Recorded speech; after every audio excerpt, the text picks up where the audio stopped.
بسم الله الرحمن الرحيم الحمد لله رب العالمين والصلاة والسلام على سيدنا مولانا محمد وعلى آله وصحبه أجمعين ومن تبعهم بإحسان إلى يوم الدين. فقد قال الله تبارك وتعالى في القرآن المجيد والفرقان الحميد بعد أعوذ بالله من الشيطان الرجيم بسم الله الرحمن الرحيم سبحان الذي أسرى بعبده ليلا من المسجد الحرام إلى المسجد الأقصى الذي باركنا حوله لنريه من آياتنا. Respected elders and brothers, Assalamu alaikum wa rahmatullahi wa barakatuh. First and foremost, we have to thank Allah subhanahu wa ta'ala for this great ni'mah of iman and blessing of iman which Allah subhanahu wa ta'ala has placed in our hearts. This ni'mah of iman and this blessing of iman is something that we should appreciate and we should work on strengthening this iman. In a world full of vices, in a world full of insecurity, we should ensure that we do everything to protect our iman and do those actions which increase our iman. And from amongst our tenets of our faith and our iman is our strong attachment to Masjid-ud-Duha and the land of Palestine. And the conqueror of Palestine we'll discuss very briefly today. It's a lengthy topic. Salahuddin Ayubi rahimahullah, his life, the way he conquered Palestine, what a great person he was in terms of politics, in terms of administration, in terms of running the state, and how he overturned not only the Crusaders, but how he only overturned the Fatimid Shia state, which at that state ruled over Egypt. If we look at the situation that we are in today, the West knows very well that if they cut us out from our history, in fact one of the historians mentioned that to destroy a nation, you need to cut them out of their history. You need to make them oblivious of their history. And if you have to look at our lives as Muslims today, we have to question ourselves that how much do we really know of our history? How much do we know of the life of Muhammad sallallahu alaihi wasallam? How much do we know of the life of the Khulafa? How much do we know of the life of Salahuddin Ayubi rahimahullah? In fact, Israel, many years ago, they sent out messages, not messages, I would say instructions to the neighboring Arab states that they need to remove from their syllabi taught in the schools all references of Salahuddin Ayubi, all references to the life of Salahuddin Ayubi rahimahullah in any way. And these Arab states which surrounded Israel, they willingly complied and removed all the history with regards to Sheikh Salahuddin Ayubi rahimahullah. So very important for us to study the lives of these people so that we can take courage, we can take motivation, and we can take lessons and ingredients on how the Muslims can retake Palestine back, how we can protect Masjid-ud-Duha, how we can protect the land, the blessed land of Al-Quds. And we know our strong attachment to Masjid-ud-Duha. It was the place of the Mi'raj of Rasulullah sallallahu alaihi wasallam. It was the first Qibla. It was a place where many Anbiya went. It was the only place where all the Anbiya congregated for Salah at one time. The only place where all the Anbiya congregated for Salah at one time, led by Muhammad sallallahu alaihi wasallam. Many Sahaba were buried in the lands of Masjid-ud-Duha in Palestine. So we have a very strong attachment to Palestine. Now let's roll back the years very briefly on how the Crusaders took Masjid-ud-Duha, how the Crusaders took the land of Palestine. Approximately the year 280 AH after Hijri, the Crusaders under Pope Urban, very briefly we'll go through it. In France, he started spreading all sorts of misinformation with regards to the Muslims on how they're treating the Christians in Palestine. So what he did was he started giving these lectures in the different places in France, and he started saying that the Muslims in Palestine are, na'udhu billah, they're torturing the Christians. They are circumcising the men of the Christians. They are taking their blood, they are throwing it on the crosses, they are throwing it at the churches, and like this, they are doing many, they are taking the Christians, they are poking spears into their stomachs and taking out their intestines. So he drew further amongst the Christians that they need to amass an army and they need to come to Baytul Muqaddas. They need to come to Palestine. At the same time, Peter the Hermit, he walked barefooted to show his sacrifice from city to city. In all the different Christian cities of the time, Antioch, Cyprus, whichever different cities were there. And he also brought this fervor among them that we need to go and we need to remove the Muslims from Palestine. And he also spread the similar sentiment that the Muslims are doing this to us, the Muslims are doing that to us, which in reality was very far from the truth. So by doing this, they gained an army of 80,000. They gained an army of 80,000 and they set out for Masjid-ud-Duha for Palestine. And they approached Palestine, and the Muslims were not equipped for this war. The Crusaders took them by surprise, and the Muslims were defeated. In fact, it is mentioned in the book of history that 70,000 Muslims were martyred. 70,000 Muslims of Palestine, local inhabitants of Palestine, were martyred. To such an extent, their heads were chopped off from their bodies. The blood was up to the knee roll of the horses of the Christian knights who were riding through. Children were grabbed by the legs, and they were thrown against the walls in Jerusalem. Not only that, they also burned down the synagogues of the Jews.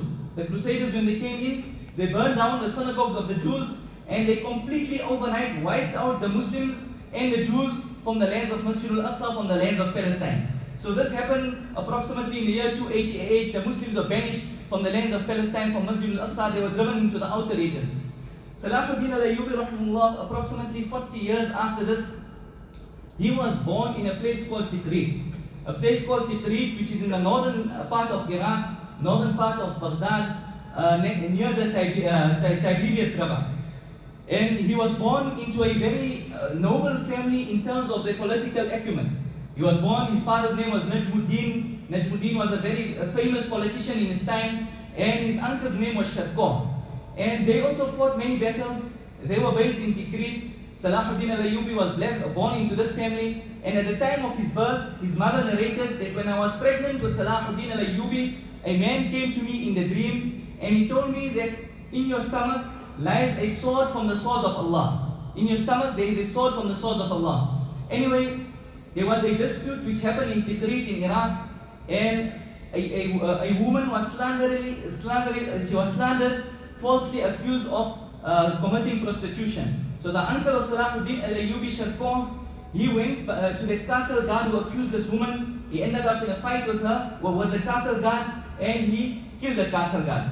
So overnight, the governor of Tikrit came to Najmuddin, the father of Salahuddin. He came to Sharqah, the uncle, and he said, you know what? You people better leave the city overnight. You people leave the city overnight, for I fear that the family of the guard will come and they will take retribution. So overnight, Najmuddin and Sharqah set out, and as they were going with the carriage on the caravan, they had nothing with them, only whatever they could carry in their hands. En route, Salahuddin al-Ayubi rahmahullah's mother went into labor, and he was born en route. Najmuddin took this as ill omen. He took this as ill omen, and at that moment he wanted to kill his son. He wanted to kill his son, the newborn Salahuddin. But there was a servant with him who was righteous and pious. He stopped Najmuddin. He said, how do you know that this man may become a great person? And what sin did this child commit? That you as a family have gone through difficulty in the area you are living, but what sin has this child committed? This child has done nothing. This child is innocent in the sight of Allah. So how could you now have these thoughts that you need to kill this child because this child is a ill omen? Eventually Najmuddin came to his senses, he agreed, and Najmuddin and Sharqah then landed in a place called Mosul in Iraq. There they met a person by the name of Imaduddin. How they knew Imaduddin? Imaduddin also fought against the Crusaders at certain times, and Imaduddin was given in Tikrit when he came there and he was defeated in battle. He was given refuge by Najmuddin and his family. So when Najmuddin and his family came to Mosul, Imaduddin readily welcomed them. He readily welcomed them, he gave them sanctuary, he looked after them. Not only that, he knew of Najmuddin and Sharqah's political acumen, and he appointed them into political positions in Mosul. And like this, the family of the father of Salahuddin Ayubi, Najmuddin, he was very well known. He then gained prominence in his area. He became a very prominent person. So this was how Salahuddin al-Ayubi's family grew up in that area. After Imaduddin passed away, his son was Nuruddin Zangi rahimahullah. Nuruddin Zangi rahimahullah, perhaps he was one of the most famous commanders in our deen.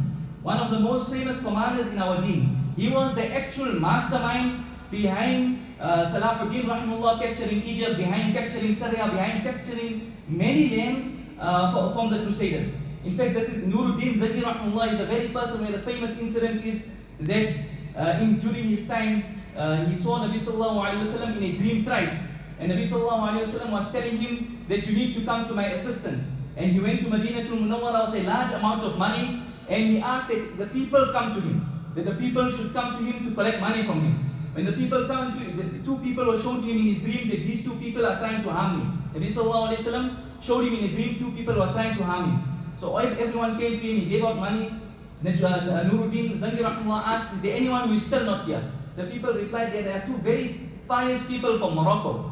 There are two very pious people from Morocco. They discharge a lot of charity, they engage the whole day in prayer. They are missing. So Nuruddin said, bring them to me.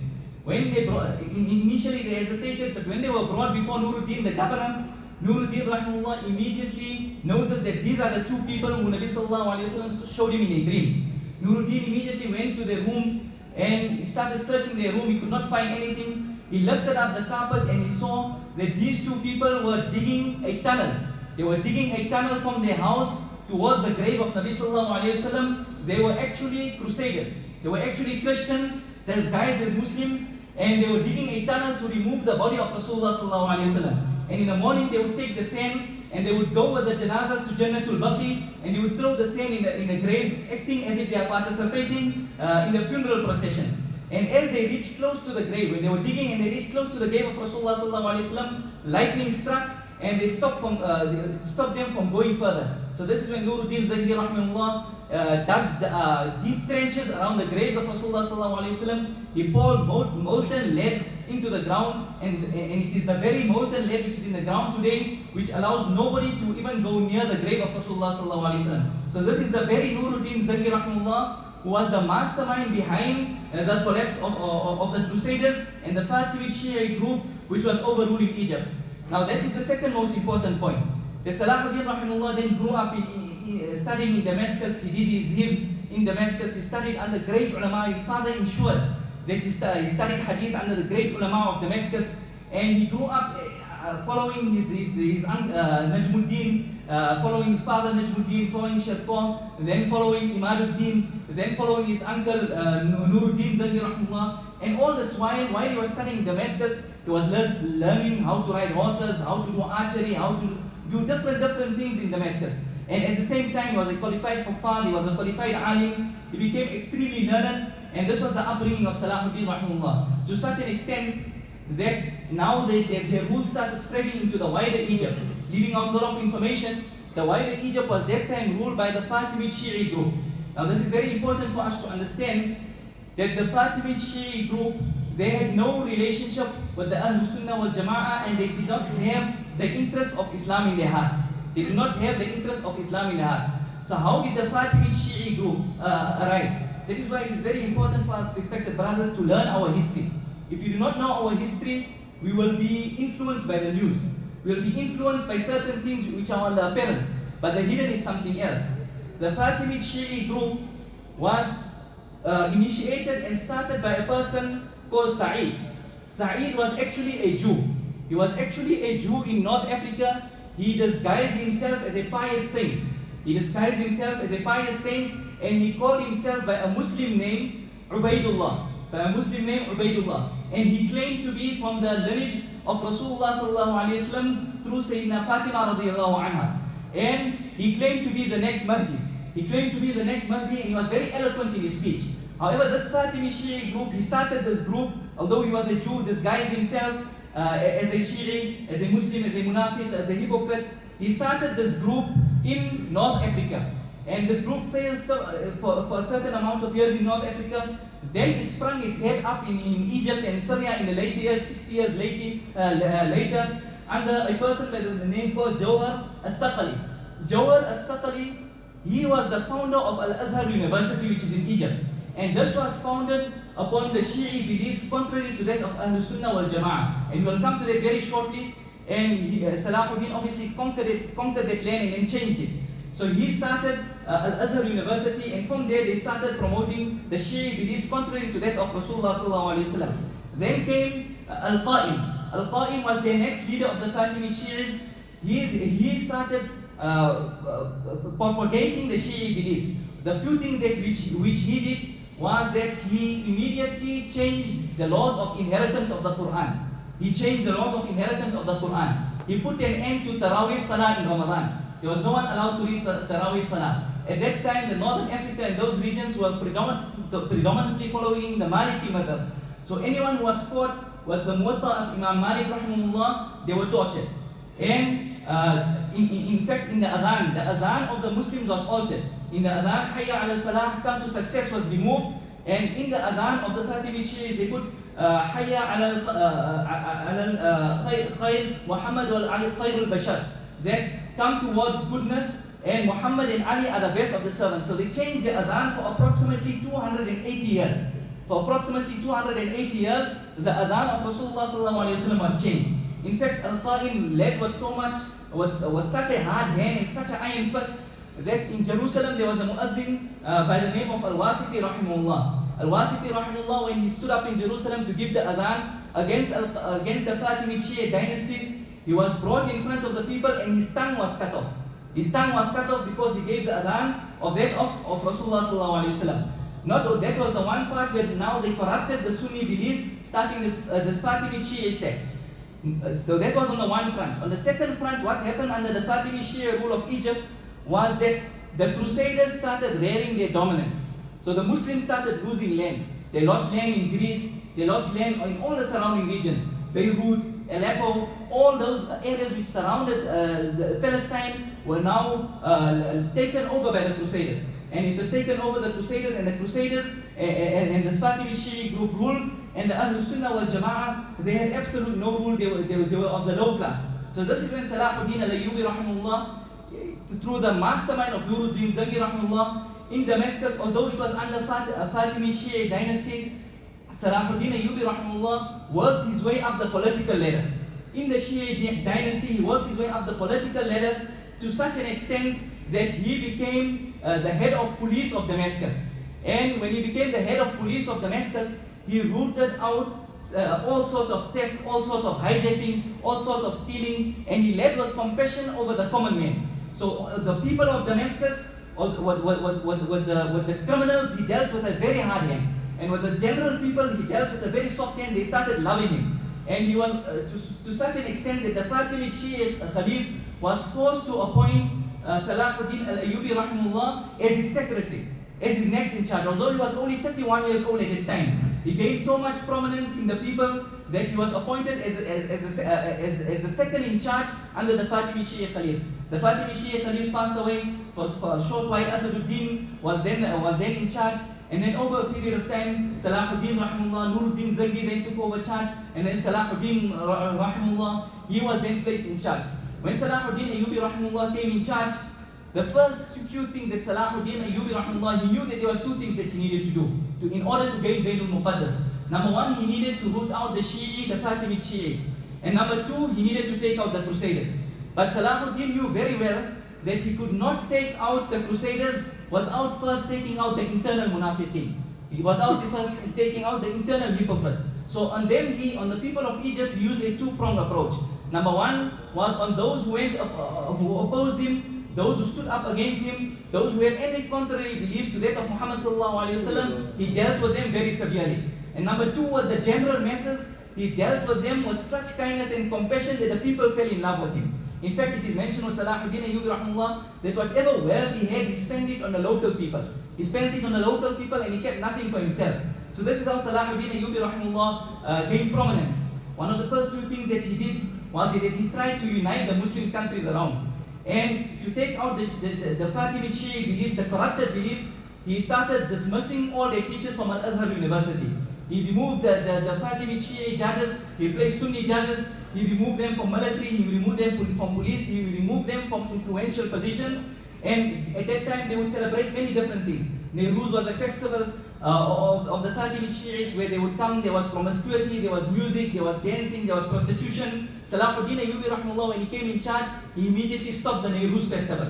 And then with regards to the teaching, he made sure that the people who were in teaching positions had the correct aqidah, the correct belief system. Ashura, mourning the day of Ashura, we know it has no basis in Islam. So in that time it was very common for the leader on the day of Ashura to go to the shrine of Sayyidina Hussein radiallahu anhu, which has no basis in Islam, to do that and pay their respect. Salahuddin Ayubi rahimahullah on that day did not go to the shrine. On that day he would go to the masjid of Amr bin As radiallahu anhu, and he would perform salah there. So in over a period of 6 years, he completely got rid Egypt of all the Shia beliefs, and he turned it into a complete Sunni al-Sunnah wal Jama'ah state. So this was the mastermind of Salahuddin Ayubi rahimahullah. Nuruddin Zaghi, he was concentrating in Syria and in those type of places, while Salahuddin rahimahullah fortified Egypt, and not only that, he fortified the coast which is surrounding Palestine and Masjid-ud-Duha. He fortified that because he knew that if the Europeans needed access, they would have to come through the coast. So he fortified the coast and he made it a stronghold of the Ahl-Sunnah wal Jama'ah, that the Crusaders could not get access to the lands of Masjid-ul-Aqsa through that particular point. I'm going to skip a lot. The important battle to mention was the Battle of Hittin. Salahuddin rahimahullah then set out after a period of time and to the place of Hittin. There were approximately 20,000 Crusaders who said after Salahuddin and Nuruddin started capturing small areas, it is mentioned that Nuruddin Zaghi rahimahullah captured 50 cities in his reign from the Crusaders. And when he started capturing, they wanted to take revenge. So they came with a large army of approximately 20,000, and they came to try and attack Salahuddin Ayubi rahimahullah and Nuruddin Zaghi rahimahullah. Salahuddin went out to the place of Hittin on the evening of the battle. He walked around, and Ibn Shaddad, who was his close companion, says that Salahuddin walked to his commanders with tears flowing down from his eyes. And he was saying to them, completely bereaved, like a mother who has lost her child and is looking for a child. He could not even consume food. In fact, the doctors of Salahuddin mentioned that Salahuddin could only eat small morsels of food on Friday, Saturday and Sunday. In the entire week, he could not eat. Someone questioning that, Salahuddin, you are destroying yourself. He said that, how can I eat when Baytul Muqaddas is in the hands of the Crusaders? How can I eat when Baytul Muqaddas, when the land of Palestine, when Al-Quds is in the hands of the Crusaders? We should question ourselves, me myself first, that what pain are we going through of what is happening in Palestine today? What pain are we going through? Al-Quds is in the hands of the disbelievers. Are we waiting for them to break down Masjid-ul-Aqsa and then only we're going to take action? We should question ourselves, and me myself first, that the land of Palestine is being taken away from us, our land, the third haram. But what are we doing? What type of life are we leading? Salahuddin Ayubi rahimahullah could not even eat the entire week. This was his condition. The Battle of Hittin then took place. Salahuddin went from the lake. He very acutely went to the lake of the Tiberias, and he secured the water source. The Crusaders at that time, Raymond, they had a difference of opinion whether they should come out of their forts to fight Salahuddin or whether they would remain. Eventually they decided to come out, and when Salahuddin saw this, he said, now Allah subhanahu wa ta'ala has granted us victory. They came out to fight Salahuddin rahimahullah. Salahuddin rahimahullah, in a very short period of time, from the forts till the Battle of Hittin, he set up small ambushes, and he already had control of the water source. And these ambushes, they already weakened the Crusaders a great deal. And when the Crusaders came, it was extremely hot. They had no water to drink. They were extremely thirsty. It was overnight. Salahuddin rahimahullah went above the Mount of Tiberia. He set up his camp there. And it is said that he had over 400 camels loaded with arrows.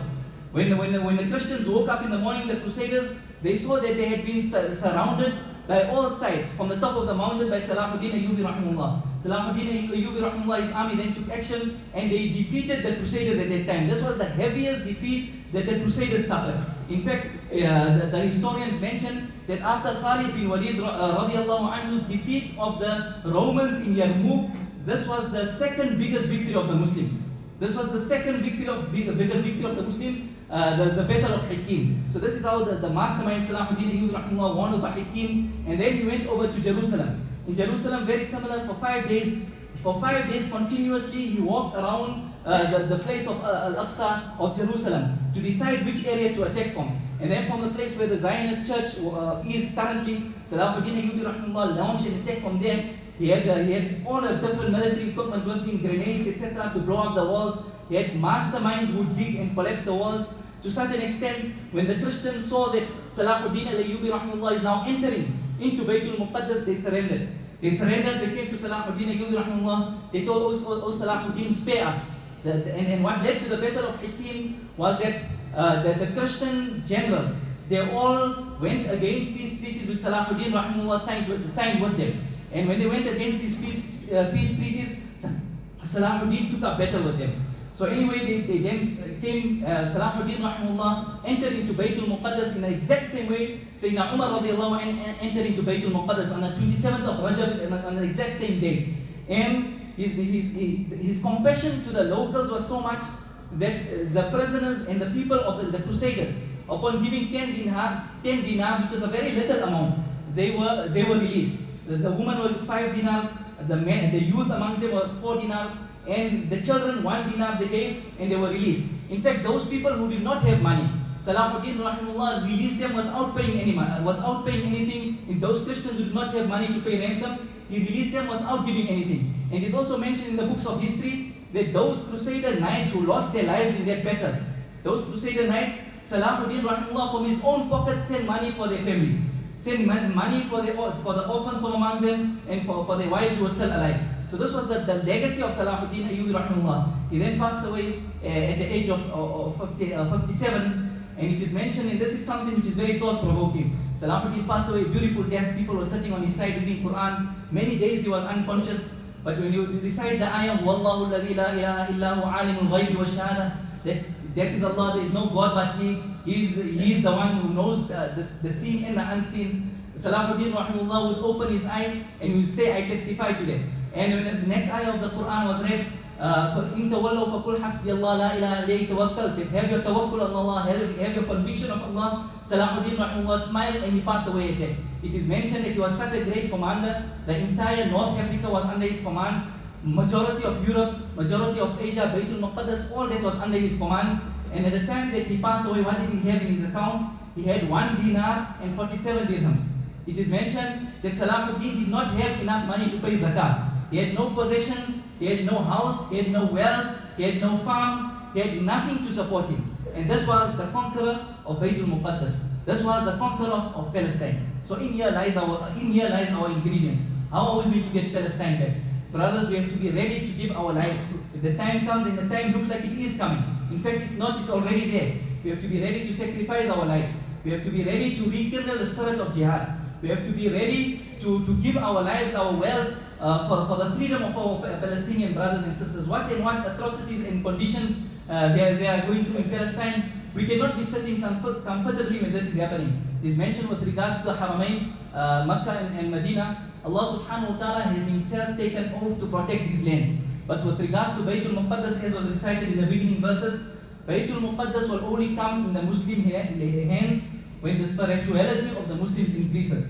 When we turn back to Allah, every time the spirituality of the Muslims increase and they turn to Allah, they eradicated sin from their life, Allah subhanahu wa ta'ala gave them Baytul Muqaddas. And every time the Muslims deviated from the way of Allah and the way of Rasulullah sallallahu alaihi wasallam, and they were overtaken by sins and social evils, Allah subhanahu wa ta'ala took Baytul Muqaddas away from the Muslims. There's a very brief history. Allah subhanahu wa ta'ala make it such that we can follow Salahuddin Ayubi rahimahullah. Allah make it such we can teach our children these mujahids, these people of government, in politics, their acumen, whatever they had, their expertise in all different fields. This is where we need to be taking our children, not following sports stars and film stars and all the different things which are out there. We need to make our children revolutionaries who will stand up for Islam. Allah subhanahu wa ta'ala grant me the tawfiq to practice and make it such that we are all guided by this type of people, by Salahuddin Ayubi rahimahullah. We can take lesson from them and make from amongst our children people who will stand up like Salahuddin Ayubi rahimahullah. Wa akhiru da'wana.